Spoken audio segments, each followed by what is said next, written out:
Salah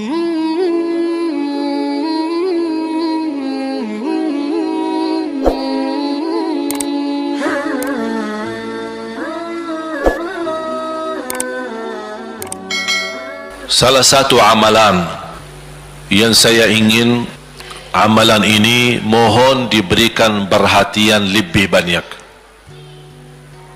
Sederhana, mudah, tapi manfaatnya luar biasa. Amalan itu adalah bersalawat kepada Nabi Muhammad sallallahu alaihi wasallam.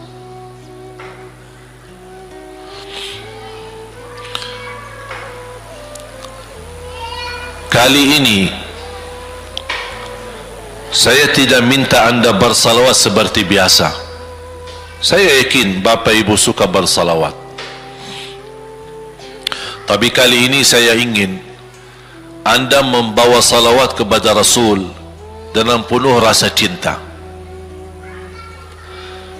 Demi Allah jamaah sekalian, tidak ada di antara kita yang bisa dan mampu membalas kebaikan Nabi Muhammad untuk kita semua. Salawat kepada Nabi Muhammad, satu kali salawat kita dapat 10 kali rahmat. Ini baru satu kali, dapat 10 kali rahmat. Kalau saya sebutin manfaat, keutamaan salawat kepada Rasul, lebih daripada 100 manfaat. Menghilangkan kesusahan, memberi kemudahan lunasi hutang, menyembuh penyakit, menjamin ampunan dosa, mendapat 10 rahmat, mendapatkan syafaat Rasul, posisi kita semakin mulia. Setiap kali kita salawat semakin naik darajat kita. Barang siapa yang salawat kepadaku 10 kali, dapat 10 kebaikan, dapat 10 rahmat, dihapus 10 kejahatan, dan naik 10 darajat, dan di akhirat dapat syafaatku. Luar biasa. Hadis yang terakhir,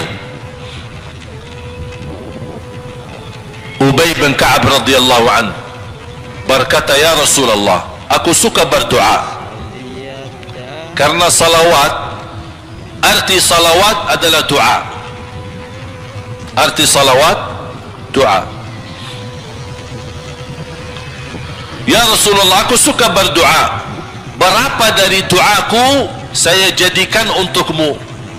Artinya berapa persen ya? Kalau bahasa kita, berapa persen kira-kira? Kalau misal saya doa 10 menit, berapa menit untuk Rasul, dan yang sisanya buat aku?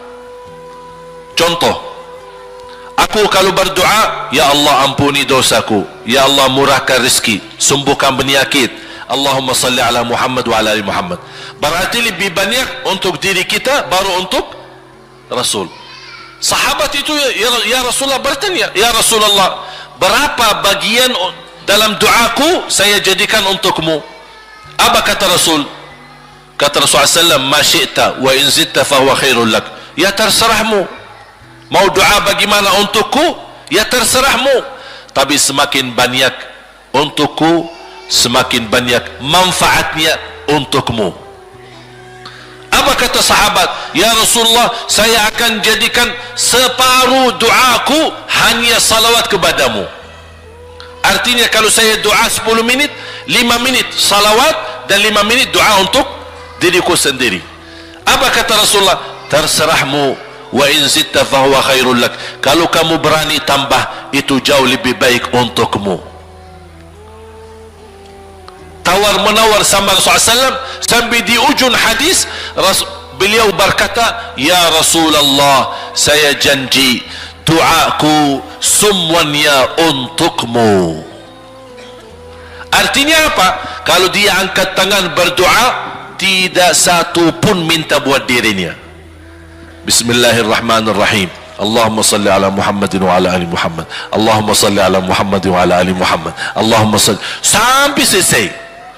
Tidak minta ampunan, tidak minta rezeki, tidak minta sehat, tidak minta keturunan, tidak minta apa-apa, hanya fokus dengan salawat. Karena dengan salawat apa yang kita niatkan terkabul.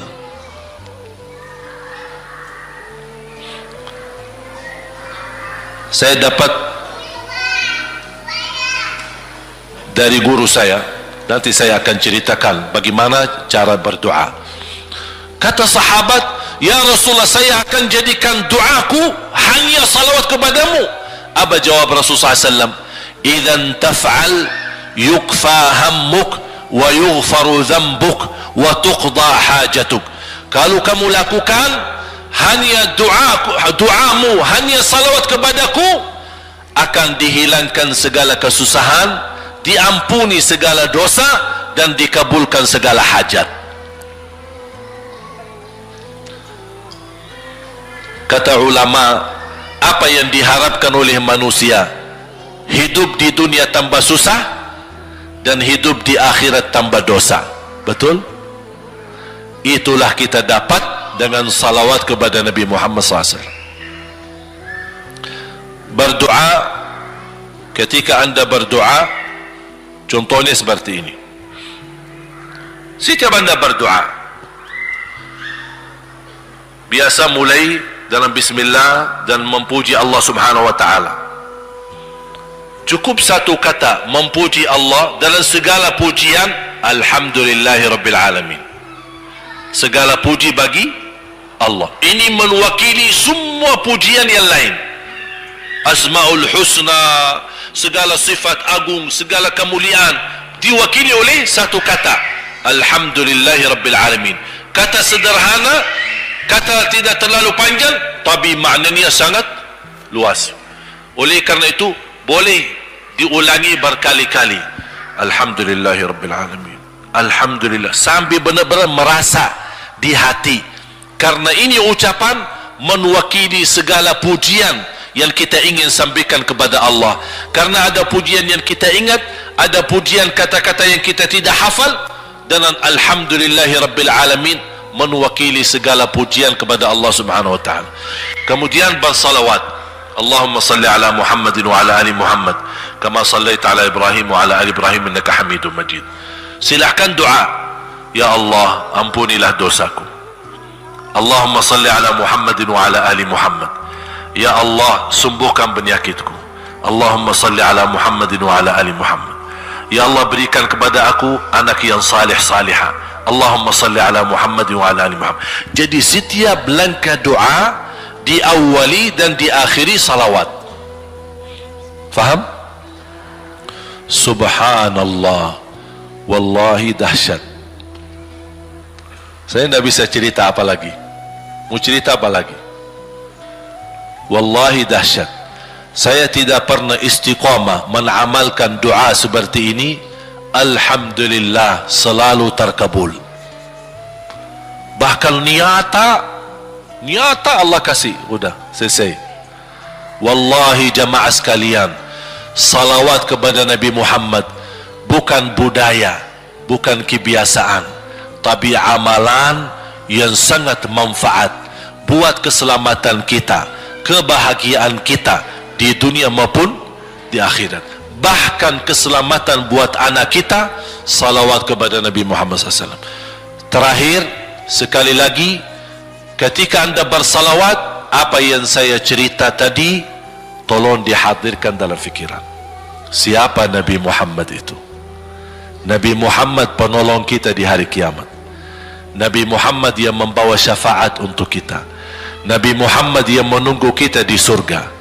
Nabi Muhammad yang membela kita di saat kita berdiri di hadapan Allah. Nabi Muhammad yang akan membantu mendoakan kita saat jalan di atas sirat. Nabi Muhammad yang mendampingi kita nanti ketika kita minum dari air Al-Kautsar. Nabi Muhammad yang menemani kita masuk ke dalam surga. Nabi Muhammad yang tidak pernah lupa sama kita. Makanya ketika anda bersalawat dan membawa perasaan dan membawa penghayatan ini, insyaallah jamaah sekalian akan terasa, ya Allah ternyata indahnya salawat kepada Rasul. Karena sudah kontak di hati. Apalagi kalau anda begitu salawat dan salam, Rasul jawab. Rasul jawab kita, Waalaikumsalam ibu. Tapi cuma kita tidak dengar. Dia dengar salawat kita, dia dengar salam kita, tapi kita tidak mendengar jawab beliau. Allahu Akbar. Wallahi kalau bisa kita rasakan, wallahi ibu bapak akan sendiri menangis tanpa merasa. Sendiri, kok tiba-tiba nangis, kok tiba-tiba kok tidak bisa tahan diri. Karena Nabi Muhammad itulah yang semestinya sudah menguasai hati kita, sudah ada di hati kita, sudah mempenuhi rasa cinta di dalam hati kita. Makanya kata Rasulullah, tidak sempurna iman seorang sampai dia mencintaiku lebih dari ibunya, lebih dari bapaknya, lebih dari anaknya, lebih dari hartanya, bahkan lebih dari dirinya sendiri. Baru sempurna imannya. Bagaimana kita bisa mencapai kesempurnaan iman seperti ini? InsyaAllah dengan bersalawat, dengan membawa perasaan, membawa kehadiran cerita-cerita yang sama-sama kita belajari, baru akan terasa di dalam hati. Posisi Nabi Muhammad akan semakin besar, semakin mulia di hati kita. InsyaAllah semakin mulia di hati kita, InsyaAllah akan semakin semangat beribadah, semakin semangat mendekati, semakin semangat mempelajari, dan semakin InsyaAllah menjadi baik di mata Allah, dan InsyaAllah baik di mata manusia. Amin ya Rabbal Alamin.